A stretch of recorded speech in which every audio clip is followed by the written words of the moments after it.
Good morning. निर्देशन के क्षेत्र की अगर बात करें तो निर्देशन का केंद्र बिंदु व्यक्ति होता है, परंतु इसका विषय क्षेत्र अत्यंत व्यापक है। सेवार्थी समूह समस्याएं, मतलब कि जो एम्प्लॉयज़ की समस्याएं होती हैं उसको भी हम निर्देशन के अंतर्गत लेते हैं। साथ ही साथ व्यावसायिक व्यक्तिक परिस्थितियों को भी सम्मिलित करते हैं। सेवार्थी से संबंधित आवश्यक तथ्यों, विवरणों, आख्याओं का अध्ययन भी इसके अंतर्गत आता है। यानी इस कहने का मतलब हुआ कि इसका क्षेत्र जो है बहुत ही व्यापक है और इस व्यापक क्षेत्र के अंतर्गत बहुत सी चीज़ें आती हैं। अगर हम उनको मुख्य तौर पर मेन टॉपिक में बांटने का प्रयास करें तो देखने में आता है कि शिक्षा में निर्देशन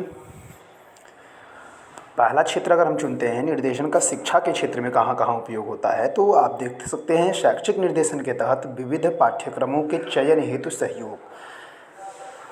नॉर्मली आप लोग देखते होंगे एडमिशन के लिए बच्चों को निर्देशन की कमी की वजह से जो है अच्छे पाठ्यक्रमों का चयन नहीं कर पाते हैं।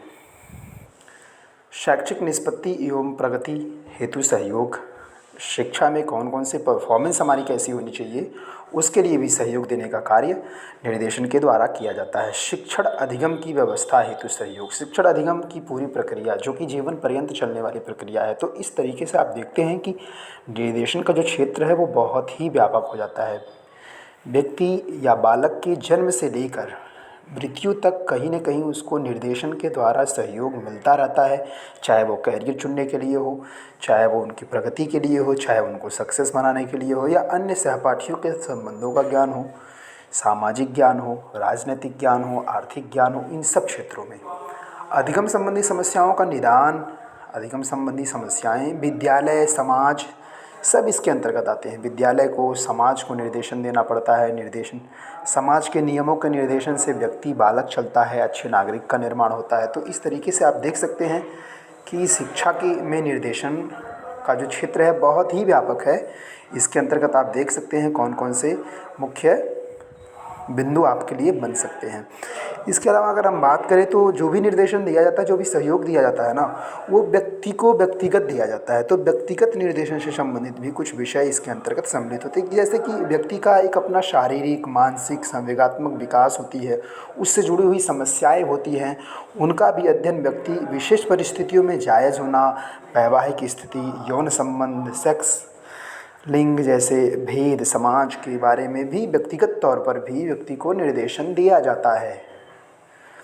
तो दूसरा टर्म आपका बन के आ गया कि व्यक्तिगत निर्देशन का क्षेत्र अगर हम व्यापक देखते व्यापक तौर पर, तो न सिर्फ शिक्षा में निर्देशन, व्यक्तिगत निर्देशन की भी आवश्यकता होती है और साथ ही साथ हमें व्यावसायिक निर्देशन की भी आवश्यकता होती है। जैसे व्यक्ति में व्यावसायिक क्षमताओं का विकास हो रहा है कि नहीं हो रहा है, उसकी विभिन्न अवस्थाएं क्या क्या होती हैं, विकास की विभिन्न अवस्थाएं क्या होती हैं। जैसे हमारे देश की स्थिति क्या है, प्रगतिशील देश है, विकासशील है, तो इस तरीके से आप देख सकते हैं। व्यावसायिक अभिक्षमता की विश्लेषण, व्यवसाय के प्रति रुचियाँ, दृष्टिकोण, बुद्धि के स्तर, शारीरिक स्वास्थ्य और पात्रता इत्यादि को भी इसके अंतर्गत हम सम्मिलित करते हैं। तो आपने देखा कि निर्देशन का जो क्षेत्र है वो बहुत ही व्यापक है। वो व्यक्ति का जीवन पर्यंत चलने वाली एक प्रक्रिया है, तो व्यक्ति के जीवन से लेकर अंतिम तक चलता रहता है। अगर हम उसको मोटे तौर पर देखें तो निर्देशन के क्षेत्र, निर्देशन को व्यक्तिगत तौर पर, फिर आप शिक्षा में निर्देशन और व्यावसायिक निर्देशन के तौर पर देख सकते हैं। अन्य सेवाओं को भी इसके अंतर्गत सम्मिलित करते हैं, जैसे कि उपबोधन, स्थानन, अनुवर्तन, अनुसंधान, मापन और मूल्यांकन। मापन और मूल्यांकन का भी शिक्षा के क्षेत्र में बहुत ही महत्वपूर्ण स्थान होता है और इसमें भी निर्देशन की बहुत ही आवश्यकता होती है। जैसे मैंने बताया था कि अनुसंधान करते समय, निर्देशन करते समय हम ढेर सारे क्षेत्रों के बारे में जानकारी मिलती है और उन जानकारियों को लेने के बाद हम उनका मापन, मूल्यांकन, अनुसंधान इत्यादि भी करते हैं। तो आप देख सकते हैं कौन कौन से टर्म्स इसमें जुड़ते जा रहे हैं और जितने टर्म्स इसमें जुड़ते जाएंगे उतना ही व्यापक इसका स्तर होता जाएगा। जैसे कि दर्शन, मनोविज्ञान, समाजशास्त्र, मनोमिति, चिकित्सा मनोविज्ञान, सांख्यिकी, शिक्षा शास्त्र, अर्थशास्त्र, विज्ञान, इन सब में निर्देशन की आवश्यकता होती है। मैंने पहले बता दिया है कि निर्देशन सहयोग करने की, निर्देश देने की एक प्रक्रिया होती है। तो निर्देश देने की जो प्रक्रिया होती है ना, वो हमेशा चलती रहती है। अगर आपको इससे रिलेटेड कुछ नॉलेज और चाहिए तो आप लॉगिन कर लीजिए scotbuzz.org पर, वहाँ से आप इसका अध्ययन कर सकते हैं। तो ये था निर्देशन के क्षेत्रों के बारे में वर्णन। अब हम अगर देखते हैं निर्देशन के अन्य क्षेत्रों की बात करते हैं तो निर्देशन विद्यालय निर्देशन के प्रमुख अंग कौन कौन से होते हैं। जैसे कि निर्देशन प्रक्रिया होती है उसमें कौन कौन से अंगों को सम्मिलित करते हैं, निर्देशन देने की शुरुआत कैसे होती है, मूल्यांकन करना हो, समायोजन करना हो या नवीन परिस्थितियों को उत्पन्न करना हो।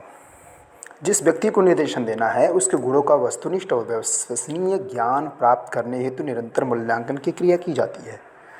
ऐसा नहीं कि हमने निर्देशन या सहयोग दे दिया तो उसका मूल्यांकन नहीं करना पड़ेगा। हम मूल्यांकन करेंगे, हम ज्ञात करेंगे कि हमने जो निर्देशन दिया है, जो गाइडेंस हमने प्रोवाइड कराया है वो क्या है, उसने कहाँ तक अपनी प्रतिपुष्टि की है, कहाँ तक उसने अपनी प्राप्ति की है। उसके बाद समायोजन को इसके अंतर्गत रखते हैं, यानी कि निर्देशन प्रक्रिया में मूल्यांकन, समायोजन, नवीन परिस्थितियों को उत्पन्न करना और विकास हेतु परिवेश प्रदान करना, ये 4 मोटे मोटे बिंदु हो जाते हैं। और इन बिंदुओं के अंतर्गत हम देखते हैं कि तत्कालिक शिक्षा, व्यक्तिगत, सामाजिक एवं व्यावसायिक समस्या, परिस्थिति के साथ समायोजन हेतु विद्यार्थियों को तत्काल सहयोग देना। यानी कि एक विद्यार्थी होता है उसको समायोजित करना पड़ता है कि वो कला वर्ग, वाणिज्य वर्ग, व्यावसायिक वर्ग, कौन सा वर्ग चुनना चाहता है, कंप्यूटर साइंस में जाना चाहता है, फिजिकल साइंस में जाना चाहता है, बायोलॉजी का उसको अध्ययन करना है। तो ऐसे निर्देशन में हम समायोजन करते हैं कि कौन कौन से सब्जेक्ट को कैसे कैसे समायोजित कर देंगे। जैसे आप देखते होंगे भूगोल, इतिहास, अर्थशास्त्र को समायोजित कर दिया जाता है सामाजिक विज्ञान के अंतर्गत। तो हम ऐसा निर्देशन देंगे, ऐसा सहयोग करेंगे कि वो समायोजित हो जाए। जैसे कि पीसीएम का जो प्रचलन है, मतलब फिजिक्स के साथ केमिस्ट्री और मैथ्स का एक समायोजित तौर पर देखा जाता है। इसके अलावा आप देखेंगे कि नवीन परिस्थितियों को उत्पन्न करना, बालकों हेतु विद्यालय एवं व्यवसाय को उचित दशाओं का ज्ञान देकर समायोजन योग्य परिस्थितियां प्रदान करना। यानी विद्यालय और व्यवसाय के बीच में एक ऐसा समायोजन और एक ऐसी नवीन परिस्थिति उपलब्ध कराना जिससे कि बालक का आर्थिक तौर पर भी विकास हो और उसका मानसिक तौर पर भी विकास हो, उसको उचित ज्ञान दिया जाए और व्यक्ति की योग्यताओं को समझते हुए उन्हें सही दिशा में विकसित करना, ताकि वह स्वयं तथा अपने परिवेश को समझते हुए उसके अनुकूल विकास हेतु परिवेश प्रदान कर सके। तो विकास हेतु परिवेश प्रदान करना, नवीन परिस्थितियों को उत्पन्न करना और समायोजन और मूल्यांकन, ये 4 प्रमुख अंग होते हैं विद्यालयी या शैक्षिक निर्देशन के। चलिए अब समअप करते हैं। समअप करने का मतलब हो गया कि निर्देशन का क्षेत्र आपने जैसा कि देखा बहुत सारे सब्जेक्ट्स को इसमें सम्मिलित करते हैं। अगर हम मोटे तौर पर देखें तो निर्देशन का जो क्षेत्र है, शिक्षा में निर्देशन, व्यवसाय में निर्देशन और व्यक्तिगत तौर पर निर्देशन, ये हो गया। इसके अलावा आप देखेंगे कि विद्यालयी निर्देशन या शैक्षिक निर्देशन के प्रमुख अंगों में हम मूल्यांकन को, समायोजन को, नवीन परिस्थितियों को और विकास हेतु परिवेश प्रदान करने के सम्मिलित करते हैं। आज के वीडियो में इतना ही, बाकी फिर आगे के वीडियोज़ में हम देखते रहेंगे। जब आपकी 7-8 वीडियोज़ हो जाती है ना, तो मैं एक टेस्ट प्रोवाइड करूँगा, उस टेस्ट को आप लोग दीजिएगा ऐसे ही डिजिटली, फिर देखते हैं। Okay, stay learning, keep learning.